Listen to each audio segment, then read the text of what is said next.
नमस्कार। स्वागत है आपका कथा कल्प में। आज की कहानी है अलग्योझा।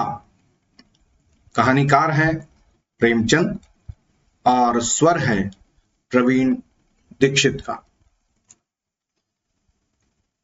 भोला महतो ने पहली स्त्री के मर जाने के बाद दूसरी सगाई की तो उसके लड़के रघु के लिए बुरे दिन आ गए। रघु की उम्र उस समय केवल 10 वर्ष की थी। चैन से गांव में गुल्ली डंडा खेलता फिरता था।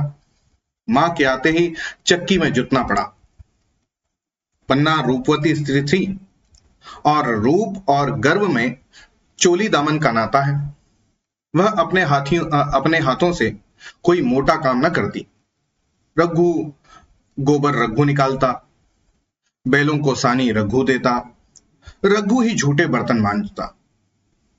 भोला की आंखें कुछ ऐसी फिरी कि उसे अब रघु में सब बुराइयां ही बुराइयां नजर आती। पन्ना की बातों को वह प्राचीन मर्यादानुसार आंखें बंद करके मान लेता था। रघु की शिकायतों की जरा भी परवाह न करता। नतीजा यह हुआ कि रघु ने शिकायत करना छोड़ दिया। किसके सामने रोए? बाप ही नहीं, सारा गांव उसका दुश्मन था। बड़ा जिद्दी लड़का है, पन्ना को कुछ समझता ही नहीं। बेचारी उसको दुलार करती है, खिलाती पिलाती है, यह उसी का फल है। दूसरी औरत होती तो निबाह न होता। वह तो कहो पन्ना इतनी सीधी सादी है कि निबाह होता जाता है।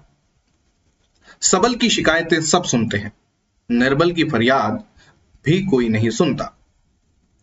रघु का हृदय मां की ओर से दिन दिन फटता जाता था। यहां तक कि 8 बरस गुजर गए और एक दिन भोला के नाम मृत्यु का संदेश आ पहुंचा। पन्ना के 4 बच्चे थे, 3 बेटे और 1 बेटी। इतना बड़ा खर्च और कमाने वाला कोई नहीं। रघु अब क्यों पूछने लगा? यह बात मानी हुई थी। अपनी स्त्री लाएगा और अलग रहेगा। स्त्री आकर और भी आग लगाएगी। पन्ना को चारों ओर अंधेरा ही अंधेरा दिखाई देता था। पर कुछ भी हो, वो रघु की आश्रय बनकर घर में न रहेगी। जिस घर में उसने राज किया उसमें अब लोंडी न बनेगी। जिस लोंडे को अपना गुलाम समझा उसका मुंह न ताकेगी। वह सुंदर थी, अवस्था भी कुछ ऐसी ज्यादा न थी। जवानी अपनी पूरी बहार पर थी। क्या वह कोई दूसरा घर नहीं कर सकती? यही ना होगा, लोग हंसेंगे भला से। उसकी बिरादरी में क्या ऐसा होता नहीं? ब्राह्मण ठाकुर थोड़ी थी कि नाक कट जाएगी। यह तो ऊंची जातों में होता है कि घर में चाहे जो कुछ करो, बाहर पर्दा ढका रहे। वह तो संसार को दिखाकर दूसरा घर कर सकती है। फिर वह रघु की दबेल बनकर क्यों रहे? भोला को मरे 1 महीना गुजर चुका था। संध्या हो आई थी।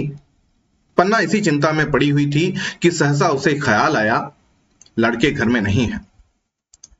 यह बैलों के लौटने की बेला है। कहीं कोई लड़का उनके नीचे ना आ जाए। अब द्वार पर कौन है जो उनकी देखभाल करेगा? घर से बाहर निकली तो देखा रघु अपने झोपड़े में बैठा ऊख की गडेरियां बना रहा है। तीनों लड़के उसे घेरे खड़े हैं और छोटी लड़की गर्दन में हाथ डाले उसकी पीठ पर सवार होने की चेष्टा कर रही है। पन्ना को अपनी आंखों पर विश्वास ना आया। आज तो यह बात नहीं है। शायद दुनिया को दिखाता है कि अपने भाइयों को कितना चाहता है और मन में छुरी रखी हुई है। घात मिले तो जान ही ले ले। काला सांप है, सांप। कठोर स्वर में बोली, तुम सब के सब वहां क्या करते हो? घर में आओ, सांझ की बेला है, गोरू आते होंगे। रघु ने विनीत नेत्रों से देखकर कहा, मैं तो हूं ही काकी, डर किस बात का है? बड़ा लड़का केदार बोला, काकी, रघु दादा ने हमारे लिए 2 गाड़ियां बना दी हैं। यह देख, एक पर हम और खुन्नू बैठेंगे, दूसरी पर लक्ष्मण और झुनिया। दादा दोनों गाड़ियां खींचेंगे। यह कहकर वह कोने से छोटी छोटी गाड़ियां निकाल आया। चार चार पहिए लगे थे, दोनों के बैठने के लिए तख्ते, रोक के लिए दोनों तरफ बाजू थे। पन्ना ने आश्चर्य से पूछा, ये गाड़ियां किसने बनाई? केदार ने चिढ़कर कहा, रघु दादा ने बनाई है, और किसने? भगत के घर से बसूला और रुखानी मांग लाए और झटपट बना दी। खूब दौड़ती है काकी। बैठ खुन्नू, मैं खींचू। खुन्नू गाड़ी में बैठ गया। केदार खींचने लगा। चरचर का शोर हुआ, मानो गाड़ी भी इस खेल में लड़कों के साथ शरीक है। लक्ष्मण ने दूसरी गाड़ी पर बैठकर कहा, दादा खींचो। रघु ने झुनिया को भी गाड़ी में बैठा दिया और गाड़ी खींचता हुआ दौड़ा। तीनों लड़के तालियां बजाने लगे। पन्ना चकित नेत्रों से यह दृश्य देख रही थी और सोच रही थी, यह वही रघु है या और? थोड़ी देर के बाद दोनों गाड़ियां लौटी। लड़के घर में आकर इस यान यात्रा के अनुभव बयान करने लगे। कितने खुश थे सब, मानो हवाई जहाज पर बैठे आए हों। खुन्नू ने कहा, काकी सच पेड़ दौड़ रहे थे। लक्ष्मण, और बछिया कैसी भागी, सब की सब दौड़ी। केदार, काकी रघु काका दोनों गाड़ियों एक साथ खींच लेते हैं। जुनिया सबसे छोटी थी। उसकी व्यंजना शक्ति उछल कूद और नेत्रों तक परिमित थी। तालियां बजा बजाकर नाच रही थी। अब हमारे घर गाय भी आएगी काकी। रघु दादा ने गिरधारी से कहा है कि हमें एक गाय ला दो। गिरधारी बोला, कल लाऊंगा। केदार, 3 सेर दूध देती है काकी, खूब दूध पिएंगे। इतने में रघु भी अंदर आ गया। पन्ना ने अवहेलना की दृष्टि से देखकर पूछा, क्यों रघु, तुमने गिरधारी से कोई गाय मांगी है? रघु ने क्षमा प्रार्थना के भाव से कहा, मांगी तो है, कल लावेगा। पन्ना, रुपए किसके घर से आएंगे, यह भी सोचा है? रघु, सब सोच लिया है काकी। मेरी यह मुहर नहीं है। इसके 25 रुपए मिल रहे हैं। 5 रुपए बछिया के मुजरा दे दूंगा, बस गाय अपनी हो जाएगी। पन्ना सन्नाटे में आ गई। अब उसका अविश्वासी मन भी रघु के प्रेम और सज्जनता को अस्वीकार न कर सका। बोली, मुहर को क्यों बेच देते हो? गाय की अभी कौन जल्दी है? हाथ में पैसे हो जाएं तो ले लेना। सूना सूना गला अच्छा न लगेगा। इतने दिनों गाय न रही तो क्या लड़के नहीं जीवे? रघु दार्शनिक भाव में बोला, बच्चों के खाने पीने के यही दिन है काकी। इस उम्र में न खाया तो फिर क्या खाएंगे? मुहर पहनना मुझे अच्छा भी नहीं मालूम होता। लोग समझते होंगे कि बाप तो मर गया, इसे मुहर पहनने की सूझी है। भोला महतो तो गाय की चिंता में ही चल बसे। न रुपए आए न गाय मिली। मजबूर थे। रघु ने वह समस्या कितनी सुगमता से हल कर दी। आज जीवन में पहली बार पन्ना को रघु पर विश्वास आया। बोली, जब गहना ही बेचना है तो अपनी मुहर क्यों बेचोगे? मेरी हंसली ले लेना। नहीं काकी, वह तुम्हारे गले में बहुत अच्छी लगती है। मर्दों को क्या, मुहर पहने या न पहने। चल, मैं बूढ़ी हुई, मुझे अब हंसली पहनकर क्या करना है? तू अभी लड़का है, तेरा सूना गला अच्छा न लगेगा। रघु मुस्कुराकर बोला, तुम अभी से कैसे बूढ़ी हो गई? गांव में कौन तुम्हारे बराबर है? रघु की सरल आलोचना ने पन्ना को लज्जित कर दिया। उसके रूखे मुरझाए मुख पर प्रसन्नता की लाली दौड़ गई। 5 साल गुजर गए। रघु का सा मेहनती, ईमानदार, बात का धनी दूसरा किसान गांव में न था। पन्ना की इच्छा के बिना कोई काम न करता। उसकी उम्र अब 23 वर्ष की हो गई थी। पन्ना बार बार कहती, भैया बहू को विदा कर लाओ, कब तक नैहर में पड़ी रहेगी? सब लोग मुझी को बदनाम करते हैं कि यही बहू को नहीं आने देती। मगर रघु टाल देता था। कहता कि अभी क्या जल्दी है। उसे अपनी स्त्री के रंग ढंग का कुछ परिचय दूसरों से मिल चुका था। ऐसी औरत को घर में लाकर वह अपनी शांति में बाधा नहीं डालना चाहता था। आखिर एक दिन पन्ना ने जिद करके कहा, तो तुम न लाओगे? कह दिया कि अभी कोई जल्दी नहीं है। तुम्हारे लिए जल्दी ना होगी, मेरे लिए तो जल्दी है। मैं आज आदमी भेजती हूं। पछताओगी काकी, उसका मिजाज अच्छा नहीं है। तुम्हारी बला से। जब मैं उससे बोलूंगी ही नहीं तो क्या हवा से लड़ेगी? रोटियां तो बना लेगी। मुझसे बाहर भीतर का सारा काम नहीं होता। मैं आज बुलाए लेती हूं। अब बुलाना चाहती हो बुला लो, मगर फिर यह ना कहना कि यह महरिया को ठीक नहीं करता, उसका गुलाम हो गया। अरे ना कहूंगी, जाकर 2 साड़ियां और मिठाई ले आ। तीसरे दिन मुलिया मैं कैसे आ गई। दरवाजे पर नगाड़े बजे, शहनाइयों की मधुर ध्वनि आकाश में गूंजने लगी। मुंह दिखावे की रस्म अदा हुई। वह इस मरुभूमि में निर्मल जलधारा थी। गेहुआ रंग था, बड़ी बड़ी नौकीली पलकें, कपोलों पर हल्की सुर्खी, आंखों में प्रबल आकर्षण। रघु उसे देखते ही मंत्रमुग्ध हो गया। प्रातःकाल पानी का घड़ा लेकर चलती, तब उसका गेहुआ रंग प्रभात की सुनहली किरणों से कुंदन हो जाता, मानो उषा अपनी सारी सुगंध, सारा विकास और सारा उन्माद लिए मुस्कुराती चली जाती हो। मुलिया मैके से ही जली भुनी आई थी। मेरा शौहर छाती फाड़कर काम करे और पन्ना रानी बनी बैठी रहे, उसके लड़के रईस ज्यादे बने घूमे। मुलिया से यह बर्दाश्त ना होगा। वह किसी की गुलामी न करेगी। अपने लड़के तो अपने होते ही नहीं, भाई किसके होते हैं? जब तक पर नहीं निकलते हैं, रघु को घेरे हुए हैं। जो ही जरा सयाने हुए, पर झाड़कर निकल जाएंगे, बात भी न पूछेंगे। उस दिन उसने रघु से कहा, तुम्हें इस तरह गुलामी करनी हो तो करो, मुझसे ना होगी। रघु, तो फिर क्या करूं? तू ही बता। लड़के तो अभी घर का काम करने लायक भी नहीं है। मुलिया, लड़के रावत के हैं, कुछ तुम्हारे नहीं है। यही पन्ना है जो तुम्हें दाने दाने को तरसाती थी। सब सुन चुकी हूं। मैं लौंडी बनकर न रहूंगी। रुपए पैसे का मुझे कुछ हिसाब नहीं मिलता।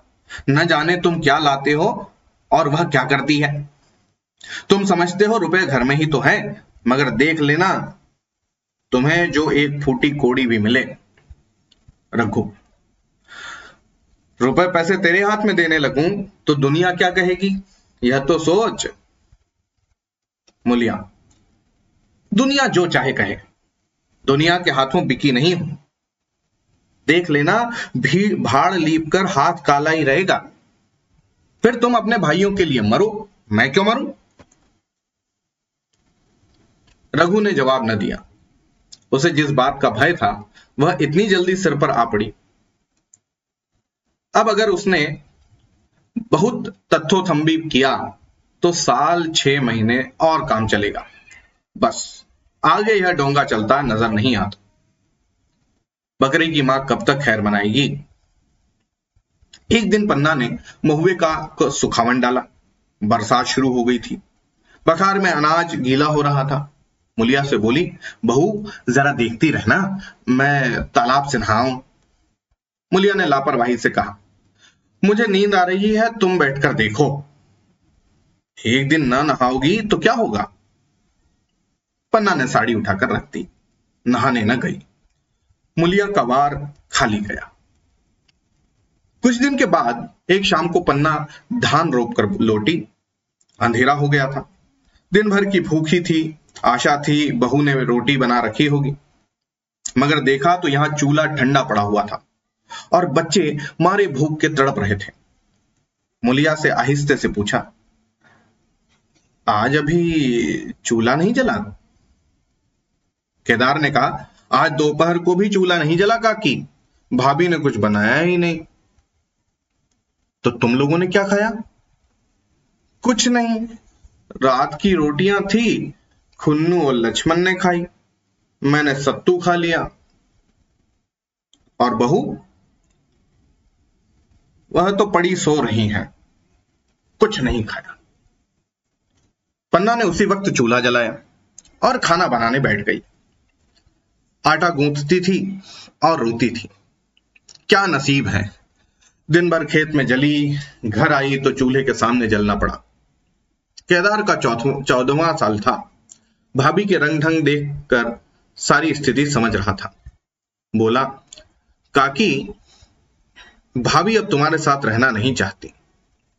पन्ना ने चौंक कर पूछा, क्या कुछ कहती थी? कहती कुछ नहीं थी, मगर है उसके मन में यही बात। फिर तुम क्यों नहीं छोड़ देती? जैसे चाहे रहे, हमारा भी भगवान है। पन्ना ने दांतों से जीभ दबाकर कहा, चुप, मेरे सामने ऐसी बात भूल कर भी न करना। रघु तुम्हारा भाई नहीं, तुम्हारा बाप है। मुलिया से कभी बोलोगे तो समझ लेना जहर खा लूंगी। दशहरे का तो त्योहार आया। इस गांव से कोस भर पर एक पूर्वे का मेला लगता था। गांव के सब लड़के मेला देखने चले। पन्ना भी लड़कों के साथ चलने को तैयार हुई, मगर पैसे कहां से आए? कुंजी तो मुलिया के पास थी। रघु ने आकर मुलिया से कहा, लड़के मेले जा रहे हैं, सबों को 2-2 आने पैसे दे दे। मुलिया ने त्योरियां चढ़ाकर कहा, पैसे घर में नहीं है। रघु, अभी तो दलहन बिका था, क्या इतनी जल्दी रुपए उड़ गए? हाँ, उड़ गए। कहां उड़ गए, जरा सुनूं। आज त्योहार के दिन लड़के मेला देखने ना जाएंगे? अपनी काकी से कहो पैसे निकालें। गाड़ कर क्या करेंगी? खूंटी पर कुंजी लटक रही थी। रघु ने कुंजी उतारी और चाहा कि संदूक खोले कि मुलिया ने उसका हाथ पकड़ लिया और बोली, कुंजी मुझे दे दो, नहीं तो ठीक नहीं होगा। खाने पहनने को भी चाहिए, कागज किताब को भी चाहिए, उस पर मेला देखने को भी चाहिए। हमारी कमाई इसलिए नहीं है कि दूसरे खाएं और मूंछों पर ताव दें। पन्ना ने रघु से कहा, भैया, पैसे क्या होंगे, लड़के मेले देखने ना जाएंगे।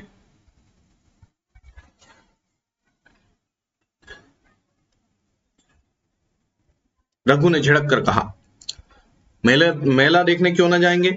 सारा गांव जा रहा है, हमारे ही लड़के ना जाएंगे। यह कहकर रघु ने अपना हाथ छुड़ा लिया और पैसे निकालकर लड़कों को दे दिए। मगर कुंजी जब मुलिया को देने लगा तब उसने उसे आंगन में फेंक दिया और मुंह लपेटकर लेट गई। लड़के मेला देखने ना गए। इसके बाद 2 दिन गुजर गए। मुलिया ने कुछ नहीं खाया और पन्ना भी भूखी रही। रघु कभी इसे मनाता, कभी उसे, पर न यह उठती न वह। आखिर रघु ने हैरान होकर मुलिया से पूछा, कुछ मुंह से कह, चाहती क्या है? मुलिया ने धरती को संबोधित करके कहा, मैं कुछ नहीं चाहती, तू मुझे मेरे घर पहुंचा दे। अच्छा उठ, बना खा, पहुंचा दूंगा। मुलिया ने रघु की ओर आंखें उठाई।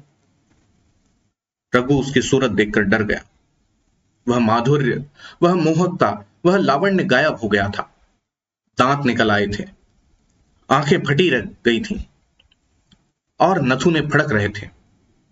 अंगारे की सी लाल आंखों से देखकर बोली, अच्छा तो काकी ने यह सलाह दी है, यह मंत्र पढ़ाया है?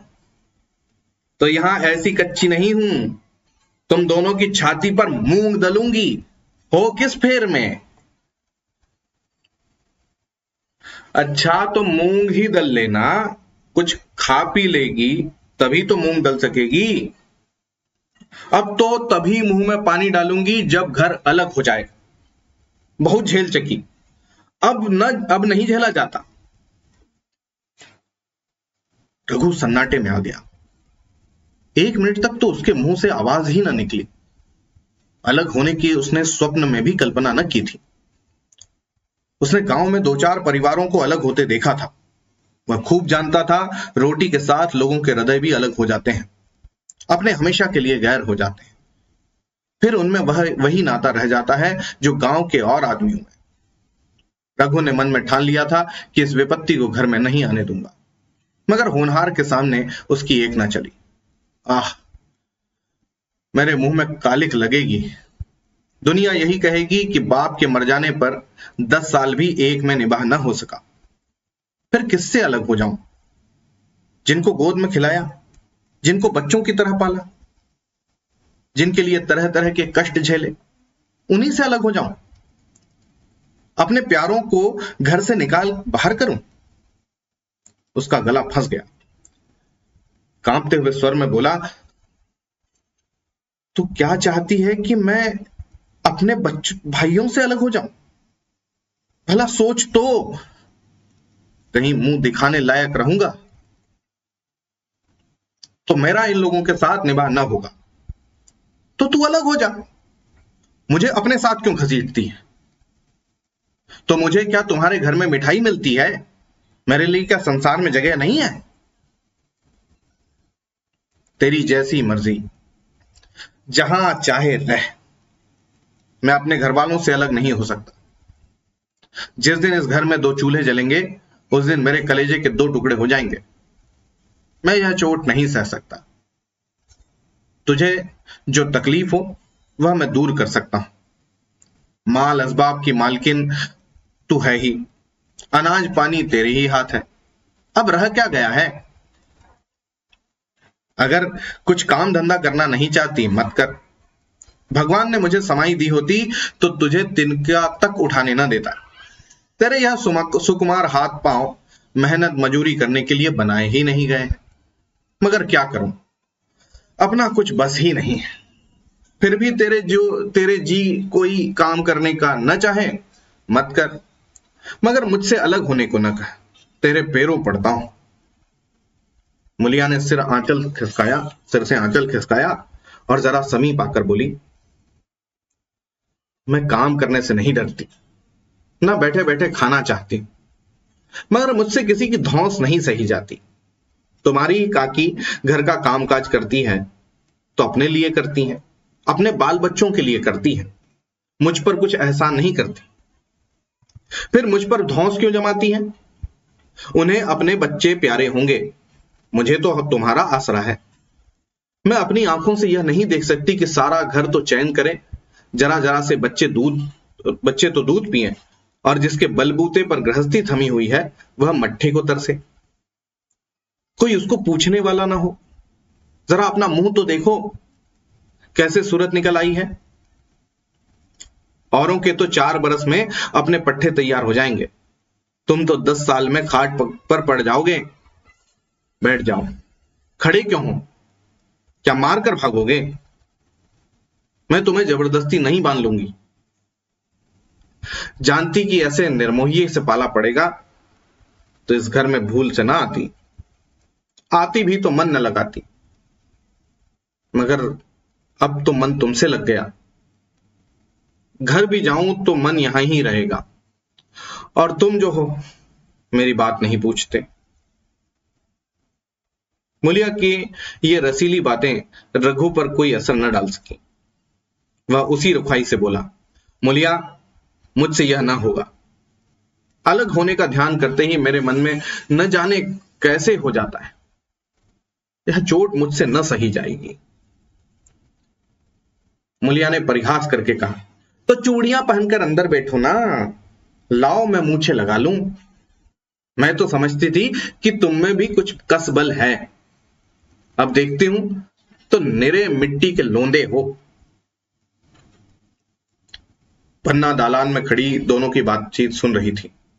अब उससे रहा न गया। सामने आकर रघु से बोली, जब वह अलग होने पर तुली हुई है, फिर तुम क्यों उसे जबरदस्ती मिलाए रखना चाहते हो? तुम उसे लेकर रहो, हमारे भगवान मालिक हैं। जब महतो मर गए थे और कहीं पत्ती की भी छाह न थी, जब उस वक्त भगवान ने निवाह की दिया, तो अब क्या डर? अब तो भगवान की दया से तीनों लड़के सयाने हो गए हैं, अब कोई चिंता नहीं। रघु ने आंसू भरी आंखों से पन्ना को देखकर कहा, काकी तू भी पागल हो गई है क्या? जानती नहीं, 2 रोटियां होते ही 2 मन हो जाते हैं। जब वह नहीं मानती तब तुम क्या करोगे? भगवान की यही मजीर होगी तो कोई और क्या करेगा? प्रारब्ध में जितने दिन एक साथ रहना लिखा था उतने दिन रहे। अब उसकी यही मजीर है तो यही सही। तुमने मेरे बाल बच्चों के लिए जो कुछ किया वह मैं भूल नहीं सकती। तुमने उनके सिर पर हाथ न रखा होता तो आज उनकी न जाने क्या गति होती, न जाने किसके द्वार पर ठोकरे खाते होते, न जाने कहां कहां भीख मांगते फिरते। तुम्हारा जस मरते दम तक गाऊंगी। अगर मेरी खाल तुम्हारे जूते बनाने के काम आए तो खुशी से दे दूं। चाहे तुमसे अलग हो जाऊं, पर जिस घड़ी तुम पुकारोगे कुत्ते की तरह दौड़ी आऊंगी। यह भूल कर भी ना सोचना कि तुमसे अलग होकर मैं तुम्हारा बुरा चेतूंगी। जिस दिन तुम्हारा अनभल मेरे मन में आएगा उस दिन विष खाकर मर जाऊंगी।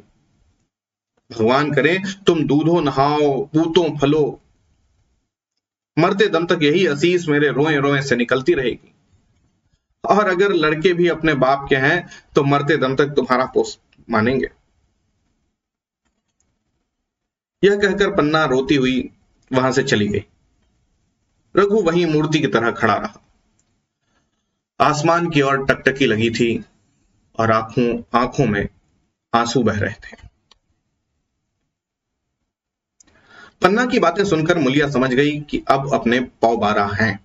चटपट उठी, घर में झाड़ाई लगाया, चूल्हा जलाया और कुएं से पानी लाने चली। उसकी टेक पूरी हो गई थी। गांव में स्त्रियों के 2 दल होते हैं, एक बहुओं का, दूसरा सासों का। बहुएं सलाह और सहानुभूति के लिए अपने दल में जाती हैं, सासें अपने दल में। दोनों की पंचायतें अलग अलग होती हैं। मुलिया को कुएं पर 2-3 बहुएं मिल गईं। एक ने पूछा, आज तो तुम्हारी बुढ़िया बहुत रोध हो रही थी। मुलिया ने विजय के गर्व से कहा, इतने दिनों से घर की मालकिन बनी हुई हैं, राजपाट छोड़ते किसे अच्छा लगता है? बहन, मैं उनका बुरा नहीं चाहती, लेकिन एक आदमी की कमाई में कहां तक बरकत होगी?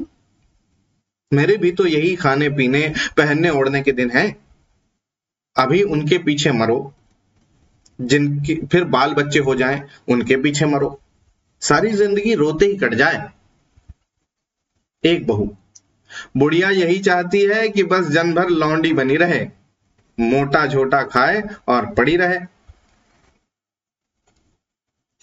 दूसरी बहू, किस भरोसे पर कोई मरे? अपने लड़के तो बात नहीं पूछते, पराए लड़कों का क्या भरोसा? कल इनके हाथ पांव हो जाएंगे फिर कौन पूछता है? अपनी अपनी महरियों का मुंह देखेंगे। पहले से ही फटकार देना अच्छा है, फिर तो कोई कलंक ना होगा। मुलिया पानी लेकर गई, खाना बनाया और रघु से बोली, जाओ नहा आओ, रोटी तैयार है। रघु ने मानो सुना ही नहीं, सिर पर हाथ धरकर द्वार की तरफ ताकता रहा। क्या कहती हूं, कुछ सुनाई देता है? रोटी तैयार है, जाओ नहाओ। सुन तो रहा हूं, क्या बहरा हूं? रोटी तैयार है तो जाकर खा ले, मुझे भूख नहीं है। मुलिया ने फिर कुछ नहीं कहा, जाकर चूल्हा बुझा दिया। रोटियां उठाकर छीके पर रख दी और मुंह ढककर लेट रही। जरा देर में पन्ना आकर बोली, खाना तो तैयार है, नहा धोकर खा लो, वह भी तो भूखी होगी। रघु ने झुंझला कर कहा, काकी तो घर में रहने देगी कि मुंह में कालिक लगाकर कहीं और निकल जाऊं? खाना तो खाना ही है, आज ना खाऊंगा कल खा लूंगा, लेकिन अभी मुझसे न खाया जाएगा। केदार क्या अभी मदरसे से नहीं आया? अभी तो नहीं आया, आता ही होगा। पन्ना समझ गई कि जब तक वह खाना बनाकर लड़कों को न खिलाएगी, खुद न खाएगी, रघु न खाएगा। इतना ही नहीं, उसे रघु से लड़ाई करनी पड़ेगी। उसे जली कटी सुनानी पड़ेगी। उसे यह दिखाना पड़ेगा कि मैं ही उससे अलग होना चाहती हूँ, नहीं तो वह इसी चिंता में घुल घुल कर प्राण दे देगा। यह सोचकर उसने अलग चूल्हा जलाया और खाना बनाने लगी। इतने में केदार और खुन्नू मदरसे से आ गए।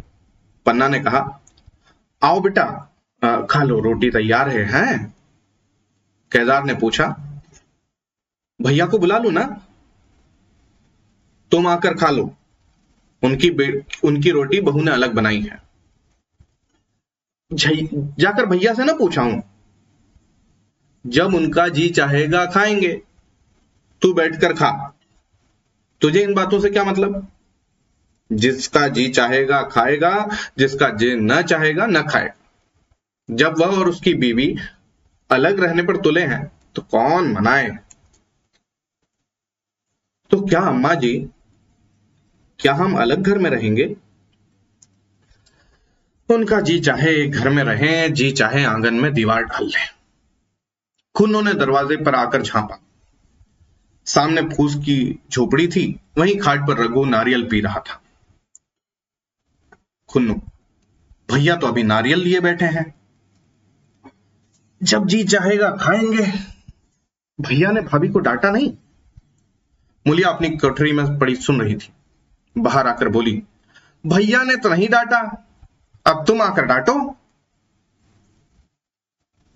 केदार के चेहरे का रंग उड़ गया, फिर जबान न खुली। तीनों लड़कों ने खाना खाया और बाहर निकले। लू चलने लगी थी। आम के बाग में गांव के लड़के लड़कियां हवा से गिरे हुए आम चुन रहे थे। केदार ने कहा, आज हम भी आम चुनने चलें, खूब आम गिर रहे हैं। खुन्नू, दादा बैठे हैं। लक्ष्मण, मैं न जाऊंगा, दादा घुड़क देंगे। केदार, वह तो अब अलग हो गए। लक्ष्मण, तो अब क्या?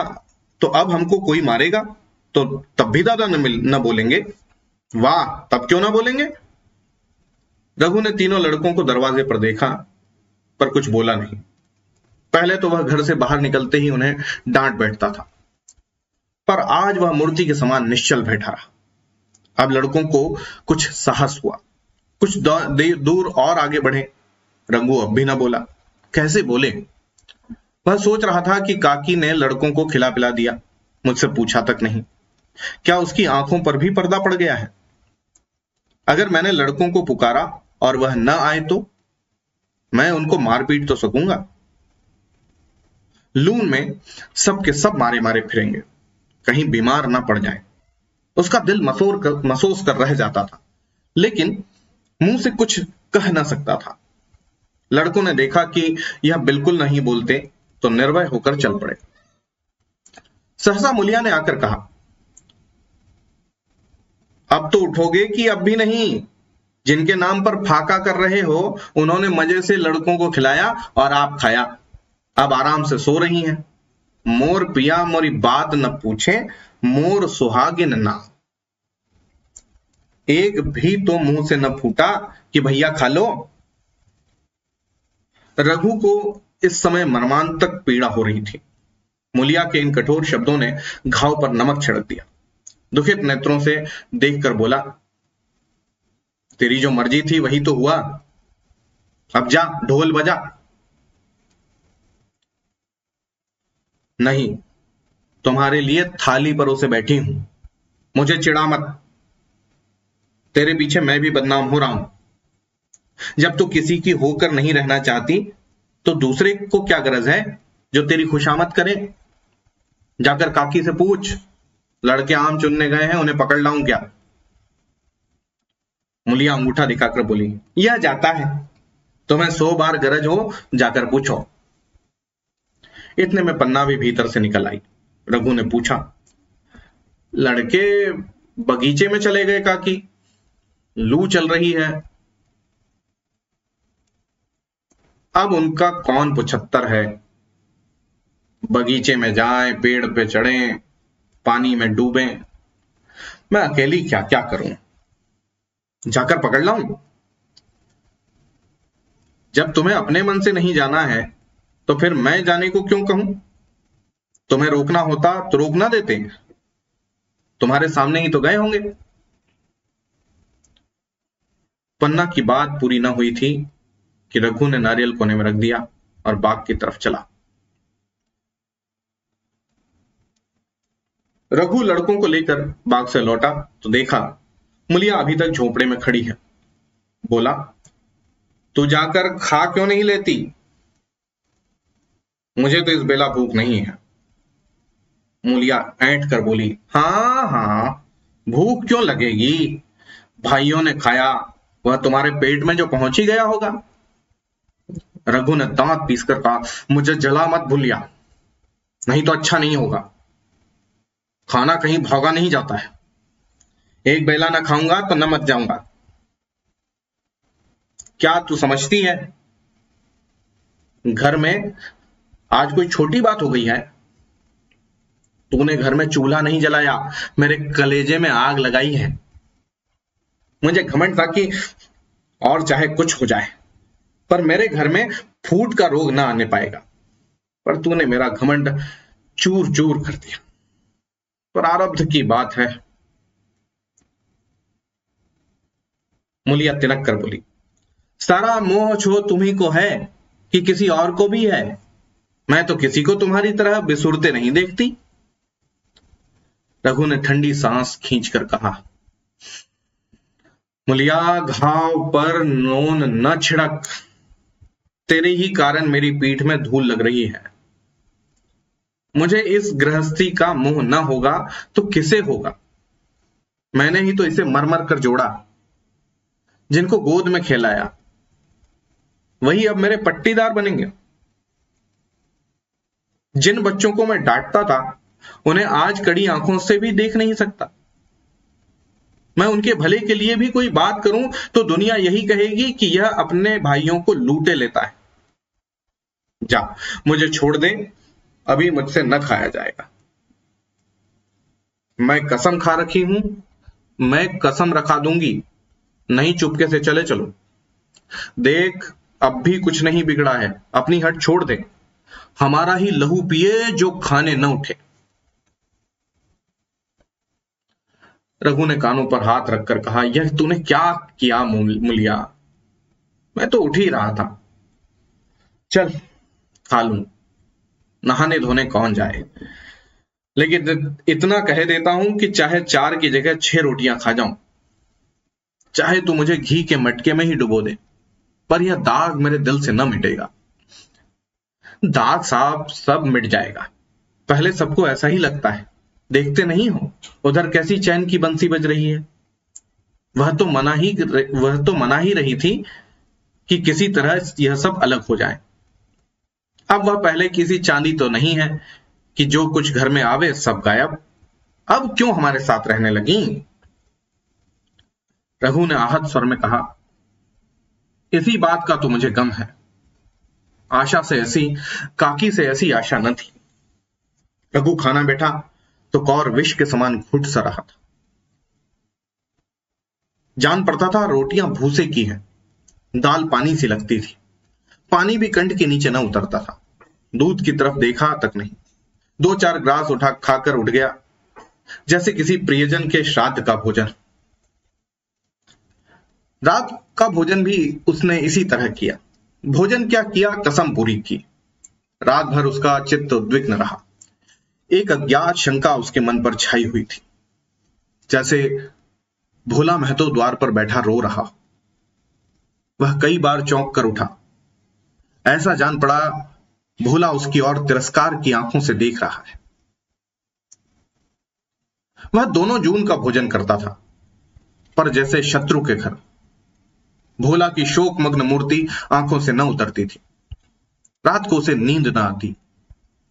वह गांव में निकलता तो कुछ इस तरह मुंह छुपाकर, मुंह चुराए, सिर झुकाए, मानो गो हत्या की हो। 5 साल गुजर गए। रघु अब 2 लड़कों का बाप था। आंगन में दीवार खिंच गई थी, खेतों में मेड़े डाल दी गई थीं और बेल बदिए बांट लिए गए थे। केदार ने पढ़ना छोड़ दिया था और खेती का काम करता था। खुन्नू गाय चराता था। केवल लक्ष्मण अब तक मदरसे जाता था। पन्ना और मुलिया दोनों एक दूसरे की सूरत से जलती थी। मुलिया के दोनों लड़के बहुधा पन्ना के पास ही रहते। वही उन्हें उपटन मलती, वही काजल लगाती, वही गोद में लिए फिरती, मगर मुलिया के मुंह से अनुग्रह का एक शब्द भी न निकलता। न पन्ना ही उसकी इच्छुक थी। वह जो कुछ करती निर्ब्याज भाव से करती थी। उसके दो दो लड़के कमाऊ हो गए थे। लड़की खाना पका लेती थी, वह खुद ऊपर का कामकाज कर लेती। इसके विरुद्ध रघु अपने घर का अकेला था, वह भी दुर्बल, अशक्त और जवानी में बूढ़ा। अभी आयु 30 वर्ष से अधिक न थी, लेकिन बाल खिचड़ी हो गए थे, कमर भी झुक चली थी, खांसी ने जीर्ण कर रखा था। देखकर दया आती थी। और खेती पसेनी की वस्तु है, खेतों की जैसी सेवा होनी चाहिए वह उससे न हो पाती। फिर अच्छी फसल कहां से आती? कुछ ऋणी भी हो गया था, वह चिंता और भी मारे डालती थी। चाहिए तो यह था कि अब उसे कुछ आराम मिलता। इतने दिनों के निरंतर परिश्रम के बाद सिर का बोझ कुछ हल्का होता, किंतु मुलिया की स्वार्थपरता और अदूरदर्शिता ने लहलहाती हुई खेती उजाड़ दी। अगर सब एक साथ रहते तो वह अब तक पेंशन पा जाता। मजे से द्वार पर बैठा हुआ नारियल पीता। भाई काम करता, वह सलाह देता। महतो बना फिरता, कहीं किसी के झगड़े चुकाता, कहीं साधु संतों की सेवा करता, पर वह अवसर उसके हाथ से निकल गया। अब तो चिंता भार दिन दिन बढ़ता जाता था। आखिर उसे धीमा धीमा ज्वर रहने लगा। हृदय शूल, चिंता, कड़े परिश्रम और अभाव का यही पुरस्कार है। पहले कुछ परवाह न की, समझा आप ही हो जाएगा, मगर कमजोरी बढ़ने लगी तो दवा की फिक्र हुई। जिसने जो बता दिया खा लिया। डॉक्टरों और वैद्यों के पास जाने का सामर्थ्य कहां, और सामर्थ्य भी होती तो रुपए खर्च कर देने के सिवा और नतीजा ही क्या था। जीर्ण ज्वर की औषधि आराम है और पुष्टिकारक भोजन। न वह बसंत मालती का सेवन कर सकता था और न आराम से बैठकर बलवर्धक भोजन कर सकता था। कमजोरी बढ़ती ही गई। पन्ना को अवसर मिलता तो वह आकर उसे तसल्ली देती, लेकिन उसके लड़के अब रघु से बात भी न करते थे। दवा दारू तो क्या करते, उसका और मजाक उड़ाते। भैया समझते थे कि हम लोगों से अलग होकर सोने की ईंट रख लेंगे। भाभी भी समझती थी सोने से लद जाऊंगी। अब देखें कौन पूछता है। सिसक कर न मरे तो कह देना, बहुत हाय हाय भी अच्छी नहीं होती। आदमी उतना काम करे जितना हो सके, यह नहीं कि रुपए के लिए जान ही दे दे। पन्ना कहती, रघु बेचारे को कौन दोष है? केदार कहता, चल मैं खूब समझता हूं। भैया की जगह मैं होता तो डंडे से बात करता। मजाल थी कि औरत यूं जिद करती। यह सब भैया की चाल थी, सब सदी बदी बात थी। आखिर एक दिन रघु का टिमटिमाता हुआ जीवन दीपक बुझ गया। मौत ने सारी चिंताओं का अंत कर दिया। अंत समय उसने केदार को बुलाया था, पर केदार को ऊख में पानी देना था। डरा कहीं दवा के लिए न भेज दे, बहाना बना दिया। मुलिया का जीवन अंधकारमय हो गया। जिस भूमि पर उसने मंसूबों की दीवार खड़ी की थी, अब नीचे से खिसक गई थी। जिस खूंटे के बल पर वह उछल रही थी, वह उखड़ गया था। गांव वालों ने कहना शुरू किया, ईश्वर ने कैसा तत्काल दंड दिया। बेचारी मारे लाज के अपने बच्चों को लिए रोया करती। गांव में किसी को मुंह दिखाने का साहस न होता। प्रत्येक प्राणी उससे यह कहता हुआ मालूम होता था, मारे घमंड के धरती पर पांव न रखती थी। आखिर सजा मिल गई कि नहीं? अब इस घर में कैसे निभाव होगा? वह किसके सहारे रहेगी? किसके बल पर खेती होगी? बेचारा रघु बीमार था, दुर्बल था, पर जब तक जीता रहा अपना काम करता रहा। मारे कमजोरी के कभी कभी सिर पकड़कर बैठ जाता और जरा दम लेकर फिर हाथ चलाने लगता था। सारी खेती तहस नहस हो रही थी, उसे कौन संभालेगा? अनाज की डांठें खलिहान में पड़ी थी, ऊख अलग सूख रही थी। वह अकेली क्या क्या करेगी? फिर सिंचाई अकेले आदमी का तो काम नहीं। 3-3 मजूरों को कहां से लाए? गांव में मजूर थे ही कितने। आदमियों के लिए खींचातानी हो रही थी। क्या करे क्या ना करे। इस तरह 13 दिन बीत गए। क्रियाकर्म से छुट्टी मिली। दूसरे ही दिन सवेरे मुलिया ने दोनों बालकों को गोद में उठाया और अनाज मारने चली। खलिहान में पहुंचकर उसने एक को तो पेड़ के नीचे घास के नर्म बिस्तर पर सुला दिया और दूसरे को वहीं बैठाकर अनाज मारने लगी। बेलों को हाँकती थी और रोती थी। क्या इसीलिए भगवान ने उसको जन्म दिया था? देखते देखते क्या से क्या हो गया। इन्हीं दिनों पिछले साल भी अनाज मारा गया था। वह रघु के लिए लोटे में शरबत और मटर की घुंघनी लेकर आई थी। आज कोई उसके ना आगे है ना पीछे, लेकिन किसी की लौंडी तो नहीं हूं। उसे अलग होने का भी अब भी पछतावा न था। एकाएक छोटे बच्चे का रोना सुनकर उसने उधर ताका तो बड़ा लड़का उसे चुमकार कर कह रहा था, भैया तुम चुप रहो।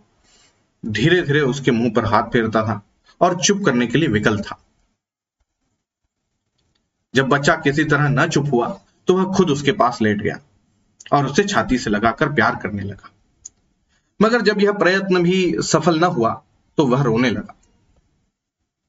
उसी समय पन्ना दौड़ी आई और छोटे बालक को गोद में उठाकर प्यार करती हुई बोली, लड़कों को मुझे क्यों न दे आई बहू? हाय हाय, अभी बेचारा धरती पर पड़ा लोट रहा है। जब मैं मर जाऊं तो जो चाहे करना, अभी तो जीती हूं। अलग हो जाने से बच्चे तो नहीं अलग हो गए। मुलिया ने कहा, तुम्हें भी तो छुट्टी नहीं थी अम्मा, क्या करती? पन्ना, तो तुझे यहां आने की ऐसी क्या जल्दी थी? डांट मार न जाती? 3 लड़के तो हैं, और किसी दिन काम आएंगे। केदार तो कल ही मारने को कह रहा था, पर मैंने कहा पहले ऊख में पानी दे लो, फिर अनाज मारना। मड़ाई तो 10 दिन बाद भी हो सकती है। ऊख की सिंचाई न हुई तो सूख जाएगी। कल से पानी चढ़ा हुआ है, परसों तक खेत पुर जाएगा, तब मड़ाई हो जाएगी। तुझे विश्वास ना आएगा, जब से भैया मरे हैं केदार को बड़ी चिंता हो गई है। दिन में 100 बार पूछता है, भाभी बहुत रोती तो नहीं है? देख, लड़के भूखे तो नहीं है? कोई लड़का रोता है तो दौड़ा आता है, देख अम्मा क्या हुआ, बच्चा क्यों रोता है? कल रोकर बोला, अम्मा मैं जानता कि भैया इतनी जल्दी चले जाएंगे तो उनकी सेवा कर लेता। कहां जगाए जगाए उठता था। अब देखती हो, पहर रात से उठकर काम में लग जाता है। खुन्नू कल जरा सा बोला, पहले हम अपनी ऊख में पानी दे लेंगे, तब भैया की ऊख में पानी देंगे। उस पर केदार ने ऐसा डांटा कि खुन्नू के मुंह से फिर बात न निकली। बोला, कैसी तुम्हारी और कैसी हमारी ऊख? भैया ने जिला न लिया होता तो आज या तो मर गए होते या कहीं भीख मांगते। आज तो बड़े ऊख वाले बने हो। या उन्हीं का पुण्य प्रताप है कि आज भले आदमी बने बैठे। परसों रोटी खाने को बुलाने गई तो मड़ैया में बैठा रो रहा था। पूछा क्यों रोता है, तो बोला, अम्मा भैया इसी अलगयोजे के दुख से मार गए। नहीं, अभी उनकी उम्र ही क्या थी, ये उस वक्त न सूझा। नहीं, उनसे क्यों बिगाड़ करते हैं। यह कहकर पन्ना ने मुलिया की ओर संकेत पूर्ण दृष्टि से देखकर कहा, तुम्हें वो अलग न रहने देगा बहू। कहता है भैया हमारे लिए मर गए तो हम भी उनके बाल बच्चों के लिए मर जाएंगे। मुलिया की आंखों से आंसू जारी थे। पन्ना की बातों में सच्ची वेदना, सच्ची सांत्वना, सच्ची सच चिंता भरी हुई थी। मुलिया का मन कभी उसकी ओर इतना आकर्षित न हुआ था। जिनसे उसे व्यंग और प्रतिकार का भय था, वे इतने दयालु, इतने शुभेच्छु हो गए थे। आज पहली बार उससे अपनी स्वार्थपरता पर लज्जा आई। पहली बार आत्मा ने अलगयोजे पर धिक्कारा। इसी घटना को हुए 5 साल गुजर गए। पन्ना आज बूढ़ी हो गई है। केदार घर का मालिक है। मुलिया घर की मालकिन है। खुन्नू और लक्ष्मण के विवाह हो चुके हैं, मगर केदार अभी तक कुंवारा है। कहता है मैं विवाह न करूंगा। कई जगहों से बातचीत हुई, कई सगाइयां आई, पर उसने हामी न भरी।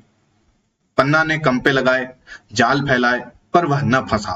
कहता, औरतों से कौन सुख, महरिया घर में आई और आदमी का मिजाज बदला। फिर जो कुछ है वह महरिया है। माँ बाप भाई बंधु सब पराए हैं। जब भैया जैसे आदमी का मिजाज बदल गया तो फिर दूसरों की क्या गिनती। 2 लड़के भगवान के दिए हैं, और क्या चाहिए। बिना ब्याह किए 2 बेटे मिल गए, इससे बढ़कर और क्या होगा। जैसे अपना समझो वह अपना है, जैसे गैर समझो वह गैर है। एक दिन पन्ना ने कहा, तेरा वंश कैसे चलेगा, मेरा वंश तो चल रहा है। दोनों लड़कों को अपना ही समझता हूं। समझने ही पर है, तू तो मुलिया को भी अपनी महरिया समझता होगा। केदार ने झेपते हुए कहा, तुम तो गाली देती हो अम्मा। गाली कैसी है, तेरी भाभी ही तो है। मेरे जैसे लठ गंवार को क्या क्या पूछने लगी। तू करने को कहे तो मैं उससे पूछूं। नहीं मेरी अम्मा, कहीं रोने गाने न लगे। पर मेरा तेरा मन हो तो मैं बातों में उसके मन की थाह लूं। मैं नहीं जानता, तू तू चाहे जो कर। पन्ना केदार के मन की बात समझ गई। लड़के का दिल मुलिया पर आया हुआ है, पर संकोच और भय के मारे कुछ नहीं कहता। उसी दिन उसने मुलिया से कहा, क्या करूं बहू, मन की लालसा मन में ही रह जाती है। केदार का घर भी बस जाता तो मैं निश्चिंत हो जाती, पर वह तो करने ही को नहीं कहते। कहता है ऐसी औरत मिले जो घर में मेल से रहे तो कर लूं। ऐसी औरत कहां मिलेगी, कहीं ढूंढो। मैंने तो ढूंढ लिया है। सच, किस गांव की है। अभी न बताऊंगी, मुदा यह जानती हूं कि उससे केदार की सगाई हो जाए तो घर बस जाए और केदार की जिंदगी भी सफल हो जाए। न जाने लड़की मानेगी कि नहीं। अरे मानेगी क्यों नहीं अम्मा, ऐसा सुंदर कुमाऊं सुशील वर और कहां मिला जाता है। उस जन्म का कोई साधु महात्मा है, नहीं तो लड़ाई झगड़े के डर से कौन बिन ब्याह रहता है। कहां रहती है, मैं जाकर उसे मना लाऊं। तू चाहे तो मना ले, तेरे ही ऊपर है। मैं आज ही चली जाऊंगी अम्मा, उसके पैरों पड़कर मना लाऊंगी। बता दूं, वह तू ही है। मुलिया लजाकर बोली, तुम तो अम्मा जी गाली देती हो। गाली कैसी, देवर ही तो है। मुझ जैसी बुढ़िया को वह क्यों पूछेंगे। वह तुझी पर दांत लगाए बैठा है, तेरे सिवा कोई और उसे भाती नहीं। घर डर के मारे कहता नहीं है, पर उसके मन की बात मैं जानती हूं। वैधव्य का के शोक से मुरझाया हुआ मुलिया का पीत बदन कमल की भांति अरुण हो उठा। 10 वर्षों में जो कुछ खोया था उसी एक क्षण में मानो ब्याज के साथ मिलाया। वही लावण्य, वही विकास, वही आकर्षण, वही लोच। तो ये थी प्रेमचंद की एक और जबरदस्त, शानदार और मार्मिक कहानी। नाम था अलग्योझा। मुझे पूरा विश्वास है कि आपको पसंद आएगी। अगर आपको पसंद आए तो लाइक जरूर कीजिएगा, शेयर कीजिएगा इसे अपने दोस्तों के साथ, अपने परिवारजन के साथ। आज सामाजिक परिवेश में अलग्योझा लगभग हर घर में, या यूं कहें हर दूसरे घर में विद्यमान है। ऐसे में ये कहानी कालजयी प्रतीत होती है, आज भी उतनी ही सटीक, उतनी ही मार्मिक होती। अगली फिर किसी और कहानी में मुलाकात, तब तक के लिए जय हिंद।